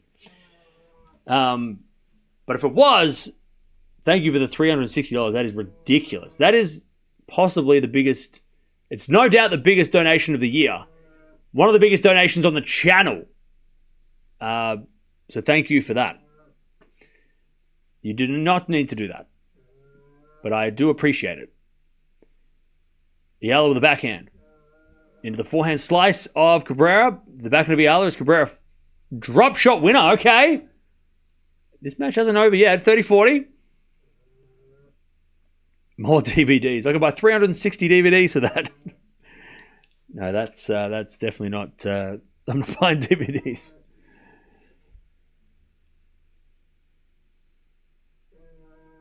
All right, 30-40. You deserve that, man. You grind all day. Look, I'm not doing this because of the money. 30-40. Are you covering matches tomorrow? Depends on the schedule. Probably a super fan of Eala. Well, look.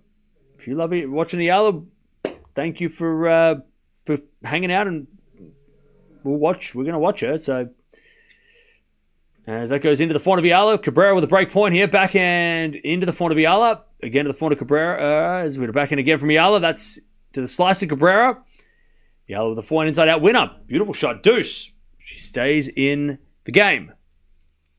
I'm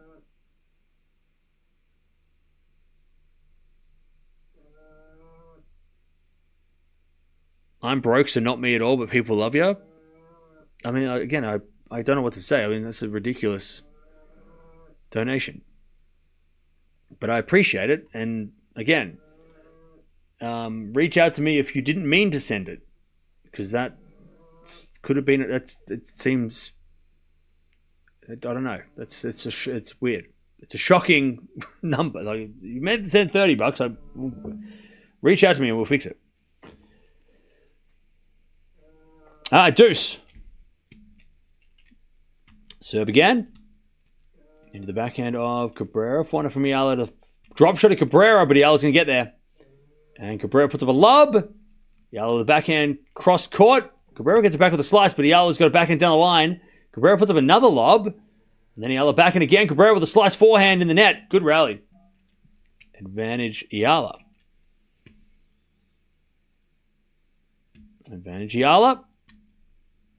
To the people complaining about Eala's streams, I don't think he's going to stop anytime soon. He likes watching Eala, so it's a win. I mean, again, there's a lot of people that want to watch Eala, so we're going to watch her. And I want to see. I want to watch her do another Miami Open. I think that it was unlucky timing that she had to play clay straight after Miami. So I'm excited to see what she could potentially do on faster courts, because that's what Miami was. Remember in Madrid, she did get a set off Swiatek in Madrid. And Madrid's the fastest clay court, so fast surfaces are where she's going to play her best. So I'm excited to see what she can do next, right? I want to see the next thing. And if she doesn't do... I mean, we did the same with Raducanu. When Raducanu won the US Open, we watched her a lot after that. We still watch her, but we watched her a lot straight after that because we wanted to see what she could do next. Unfortunately, it took a little longer for her to, do something, and some would argue that she's never done anything since, which, okay, she set the bar very high. But I would love to see what Eala can do next, because the next time she goes on a run, we'll be watching. We're not going to miss this one, you know what I mean? All right, Eala serves. A fault, second serve.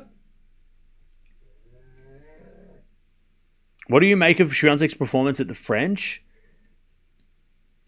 What do you make of Iga's form after the performance at the French? Oh, I don't think Swiatek's doing as badly as people think she is. As it a backhand down the line from Eala, that's a winner. Advantage Eala. I've said this a million times. Let me take Swiatek out of the equation. 4 tournaments on clay. You lose to Ostapenko. You lose to Gauff, Collins, Sabalenka. If that's the 4 players that you lost to on the clay in 2025, and your name is not Iga Swiatek, maybe if your name's Gauff or Sabalenka, it's disappointing. Well, how would you play Sabalenka if you're Sabalenka anyway? But those 4 players, if you put anybody else in that situation, let's say Pegula's in that situation, you put Zhang in that situation. Let's say you put Badosa. Let's say those are the 4 players that Badosa lost to. We would not be saying that was bad. But because Swiatek's played so well in the last 3-4 years on clay, we expect more from her. So losing to those players on clay is a little disappointing for Swiatek. But you put anyone else in that situation, any of those names, if you put Pegula in that situation, you say that's a pretty good clay court season.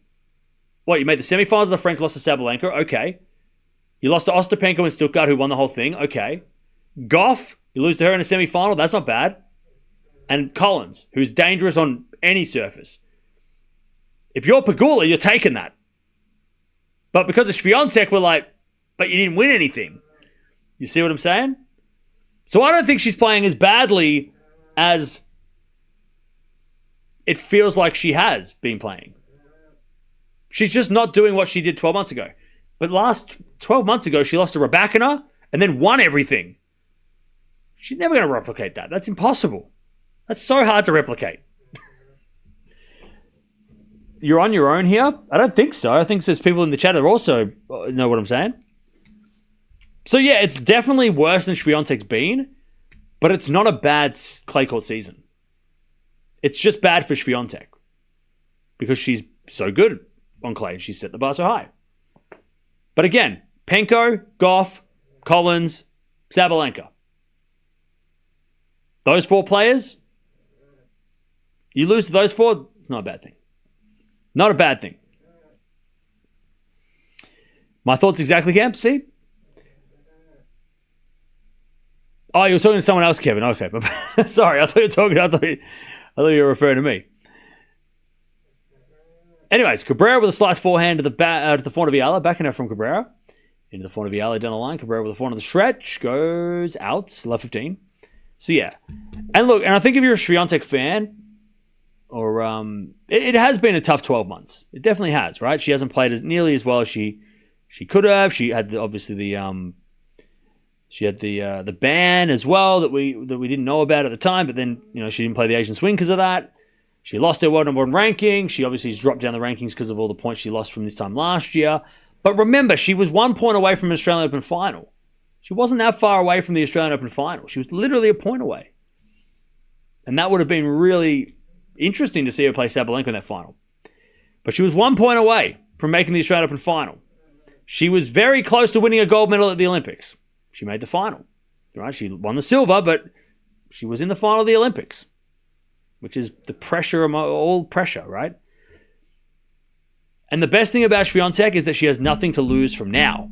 From now on, she can restart. She has no points really at Wimbledon to worry about. Sorry, she lost. Sorry. Sorry. She won the bronze. My bad. Sorry. She lost to Zhang in the semis. Sorry, I'm getting confused. She lost to Zhang in the semis. So she was 1 match away from a final of the Olympics. She did win a bronze, though. But anyway, so back to what I was saying. She's got nothing to lose from now. She has like a semi-final in Cincy, I think, and maybe a quarterfinal of the US. But other than that, it's all up from here when it comes to points.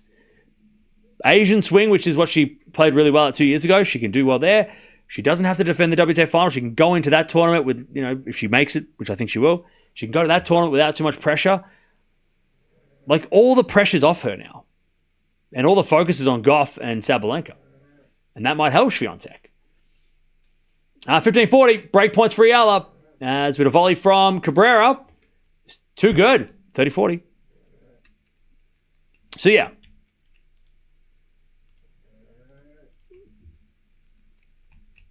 $30-40. So, again, I don't think Swiatek... it's been a tough, like I said, tough 12 months for Swiatek fans, but I feel like it's going to get better. Also, I think she got Wim Fizette for the grass. Because he's coached a lot of players to win Wimbledon, or a couple of players to win Wimbledon, and I feel like maybe what he's been helping her with is going to maybe come good on the grass. I don't know. Not win Wimbledon, but, make the semis or something. Anyways, good volley there from Cabrera's deuce. You know what I mean? Like, he's coached Halep, he coached Kerber, right? So, I don't know, maybe Swiatek might have her best Wimbledon. Wim Fizette might help her for that, do well there. Yeah, look, she's not... If she gets rid of Wim, she's not getting the old coach because the old coach retired. So he's not coming back. So everyone who thinks that, she needs to get her old coach back, he's not there because he doesn't want to coach. So that's not happening. So if it's not Wim, who is it? It's not the old coach because he's not there. He's retired. Advantage, Eala. Cabrera with another volley, but no.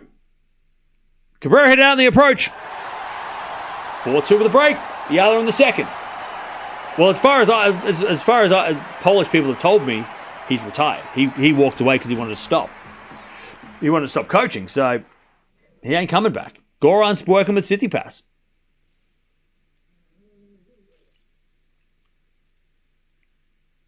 So I don't know. But I also think that that partnership is going to work eventually. It's going to work. I don't know where, I don't know when, but I think if they work together for the rest of the year, Swiatek will win something with Wim Fizette. Collins is in trouble. Minnan did win a 125 last week, so that's interesting. That Collins is in trouble, but also maybe not surprising. All right, 4-2. As the other forehand to the backhand of Cabrera. The other forehand again to the backhand of Cabrera. And Cabrera in the net, 15-love. Goran's going to be on the market again by the end of the US. No. He's going to keep on with Steph until Steph wins a slam. That's my thinking.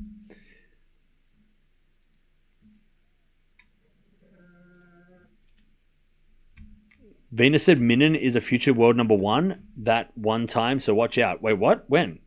How? When did that happen? What year was that? Was that recently? Backhand goes wide by Cabrera, 30-love.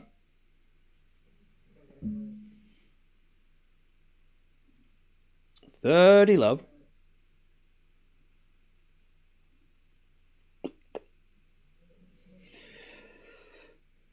$30-love.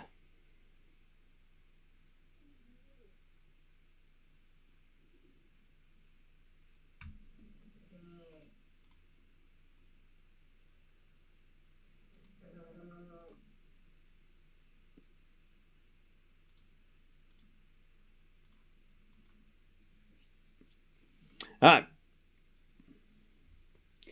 As the return goes out by Eala, 30-15.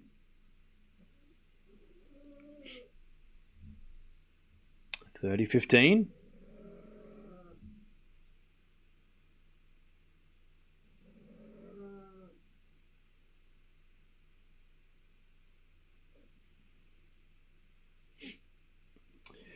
$30-15.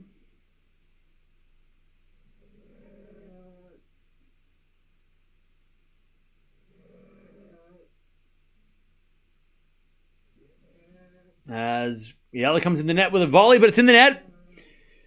30 all. 30 all.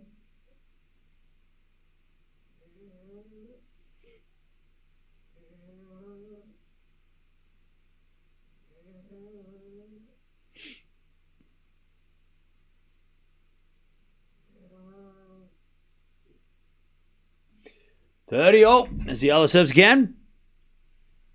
A let.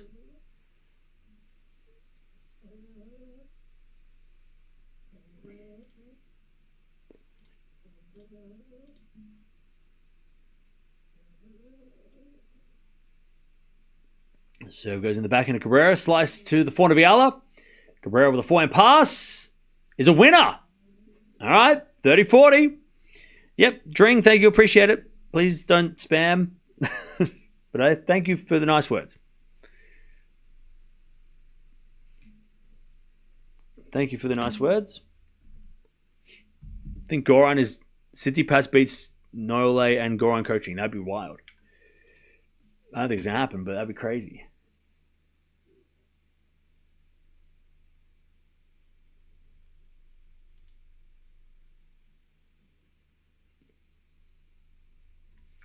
All right. Break back point. 30-40.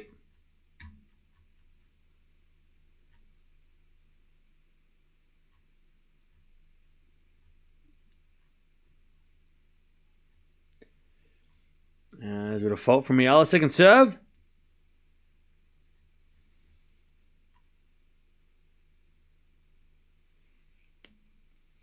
As the return goes in the backhand of Eala, and Eala hits a winner. We get the deuce. Get the deuce.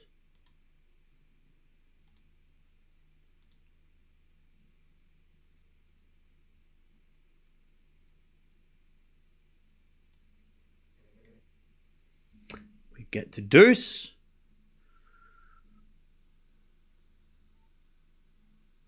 Did I see the schedule for tomorrow? No, I didn't. There's a bit of fault second serve.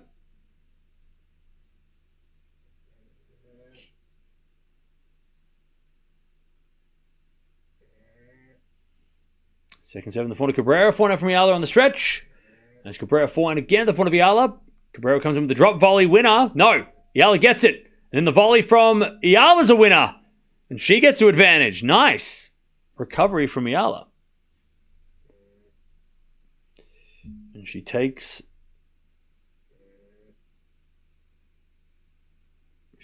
the advantage to go to 5-2 and serve for and get and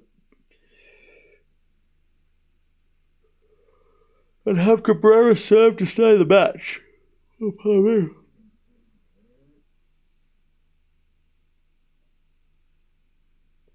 As Cabrera hit out in the return, 5-2. 5-2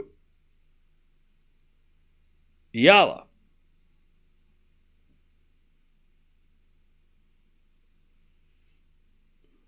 All right, 5-2 Eala.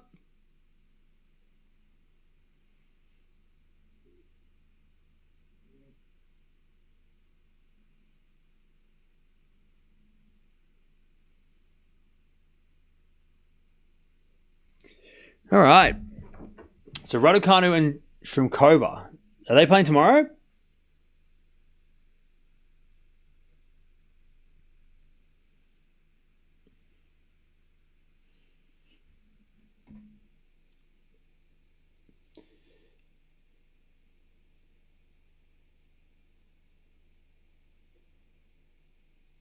Where did you get the idea to do tennis streams? That's a great question.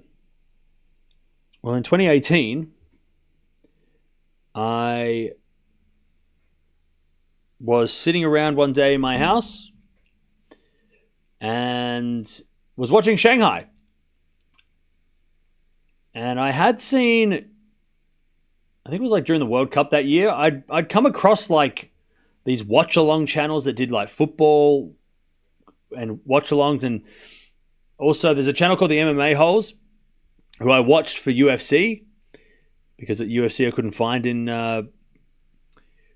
UFC in like, you had to pay for UFC, obviously, pay-per-view. And in Australia, it's really hard to figure that out. So I'd watch them for UFC. And I was watching Shanghai, and I had a YouTube channel. I was like, I wonder if I go live, if anybody else out there is watching this, watching this match, we can talk about it and hang out and create a little chat and community. So we did that, and 3 people rocked up. And then I came back the next day and we watched another match, and a couple more people rocked up. So it really just came from that. Just thinking, I wonder if anybody watches tennis would want to hang out and watch tennis, because no one I know watches tennis as much, or even a quarter of as much as I do. Like, most people don't watch tennis at all. So I was like, I want to talk about tennis, and nobody, So here we are, 7 years later. So that's pretty much how it started. It was just me sitting around watching and going, I wonder if anybody else is watching this match, and if nobody had showed up that first stream, or for the first couple of streams, I would have been like, oh, nobody cares. But thankfully, people did show up and they spoke. So that was good. It meant that I'm like, all right, we'll come back tomorrow and we'll talk about this other match and we'll do this other thing. And so, yeah. So that's the beginning of the channel. That's where the idea came from. Osako's in the net from Cabrera, and it's 15:30. And now we're here. Please stop spamming, by the way. And we've created this humongous tennis community, which is awesome. Oh, Raducanu's not playing tomorrow. She's playing doubles on tomorrow. Okay, fair enough. As the return goes to the backhand, Cabrera in the net, 15:40. Eala's got match points to take her first win on the grass for the season. Is Eala playing tomorrow? Do we watch her tomorrow, or is that not a thing? Eala's got to play tomorrow, right? Is Eala playing tomorrow? No. All right. First one saved, 30-40.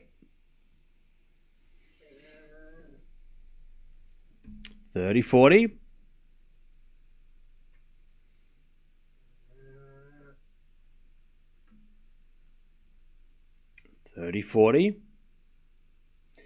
Match point number 2. There's a fault. Second serve. Second serve. As a return from Eala goes to the back of Cabrera. Eala with the forehand down the line. Cabrera goes down the line into the forehand of Eala. To the forehand of Cabrera as Eala forehand again. To the backhand of Cabrera on the stretch. Goes into the forehand of Eala. Cabrera backhand slice again. Eala with the forehand again to the backhand slice of Cabrera. Eala comes in with a volley. Cabrera with a lob. Goes in. Eala puts it back up as a lob, but it goes wide. Good work from Cabrera. We get the deuce. So yeah, it doesn't look like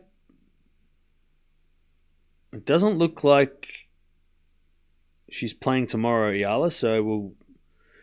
And if Raducanu's not playing, and none of the big names on the men's side are playing yet, so tomorrow might be a day off. What the hell? 2 days off in weeks? That's crazy. That can't be right. And it's good return there from Eala. And it's match point number 3. Shelton is playing tomorrow, though. I do like Shelton.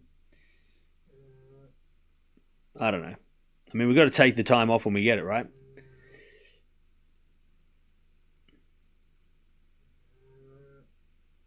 All right. Match point number 3. Oh, sorry. It was out by Eala. My bad. Advantage Cabrera. I thought it was match point. You deserve a day off. I mean, there's never a day off, but non-streaming day is a day off, kind of. Backhand down the line from Eala. Cabrera gets back. Eala backhand cross. Goes long, and we get to 5-3, but Eala's going to have to serve for it. Shouldn't have been broken the once. Any new thrifted DVDs? Yeah, I found a trilogy pack, Back to the Future. So that was great. And I picked something else up. I can't remember what it was, though. I'm trying to remember. What else did I pick up? I picked up another DVD today, yesterday. I can't remember. But yeah, I picked up the trilogy of Back to the Future.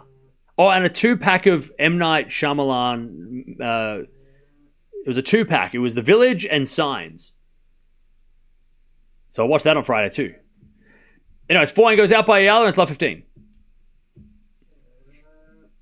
Thanks, Cam, for featuring Eala's games. No worries. Eala's not playing tomorrow, I don't think.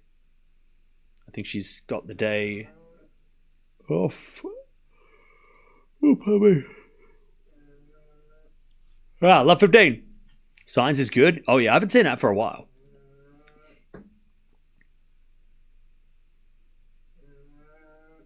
Love 15. Is there a fault? Second serve. Tournament's playing in Stuttgart. Second serve. As the return goes to the forehand of Eala. Backhand now from Cabrera goes wide. And it's 15-0.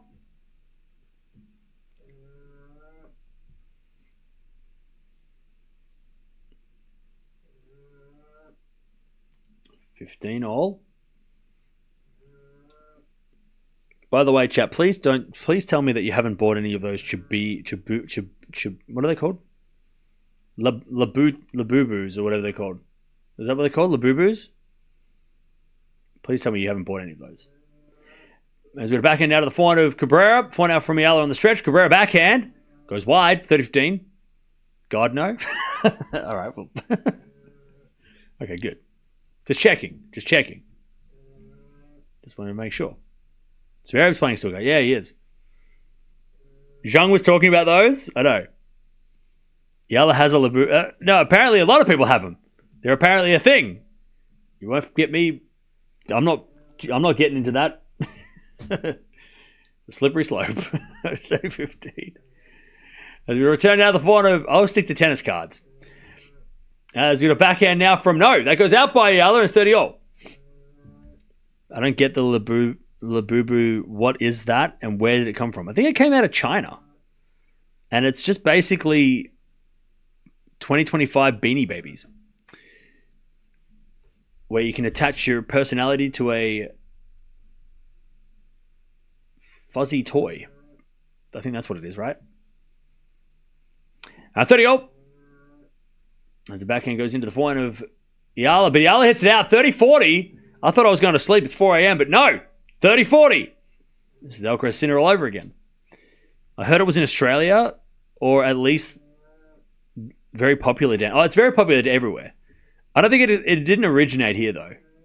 I saw it in the UK. Like, I saw people in the UK getting into it before here.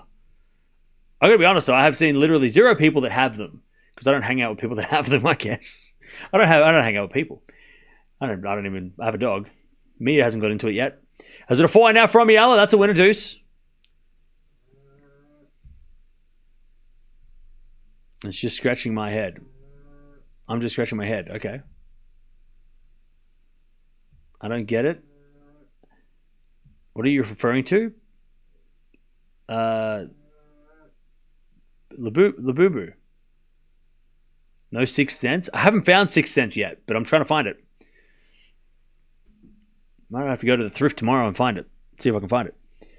Any luck on the Alcaraz t-shirt? I have it on the way, but I don't know if I got scammed. So I'll let you know by next week. Next week it should be here. I should have the Alcaraz shirt, hopefully. If I don't, I was probably scammed and I have to find it somewhere else. All right, 4 now passing shot from Eala as a winner. She's got match point number 3 to take her spot in the second round and take on a player that she lost to earlier in the year. Her worst loss. So she could avenge that in the next round, which is interesting. How did you get it, Cam? I think I got it from like a...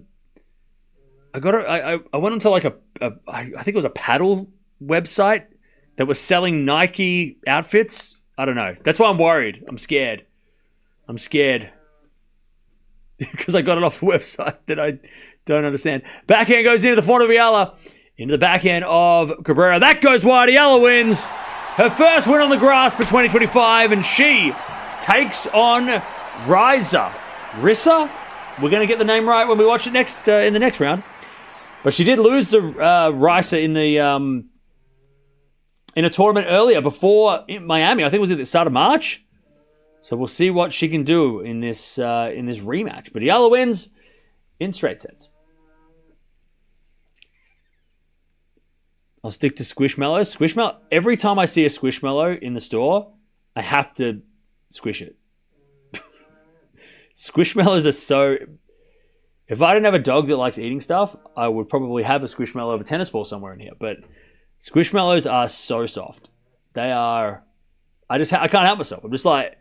I just have to pick one up because they're just so like... I don't know what it is, Chad. I just have a problem. All right. Eala wins. Eala gets the win. Yeah, then she went on a crazy run in Miami straight after she lost to Risa. Exactly. All right. Alcaraz is playing Queen's Club next week. He's supposed to if he gets back from Ibiza, all right. He's playing in Ibiza this week. Good win. First win Eala's had since Madrid, I think, as well, maybe. Which sounds about weird, but I think it is. Go to sleep. No worries, I will. I'll go to sleep after this. When the next game for Eala, probably in 2 days. On Thursday. I think that's the schedule.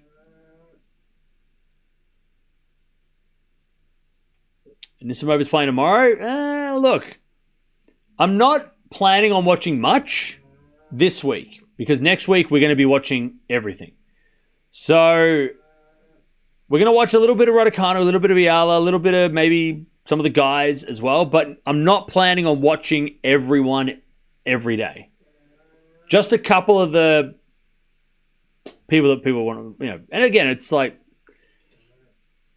also to keep my sleep schedule the way it is, because if I change my schedule, I'll lose it and I'll something bad, I'll get sick or something. So, yeah.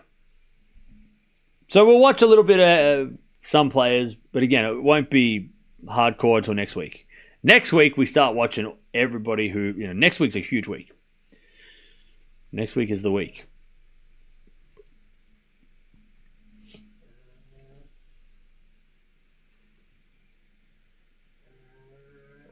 Is Liz playing Wimby? She'll probably play the qualies, I would suggest. Eala did win first round and then lost. Oh, was that before the French or after? Was that between those times? Can't remember.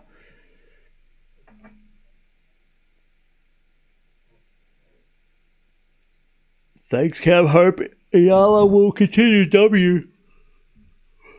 For your sake, me too. All right.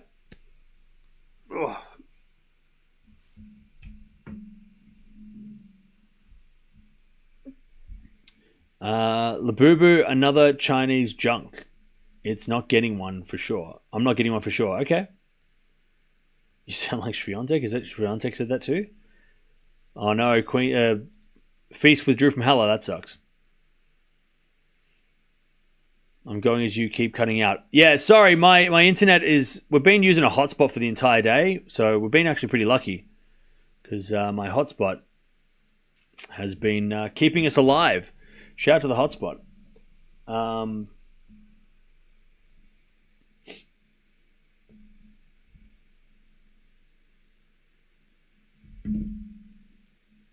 Somehow we got away with it.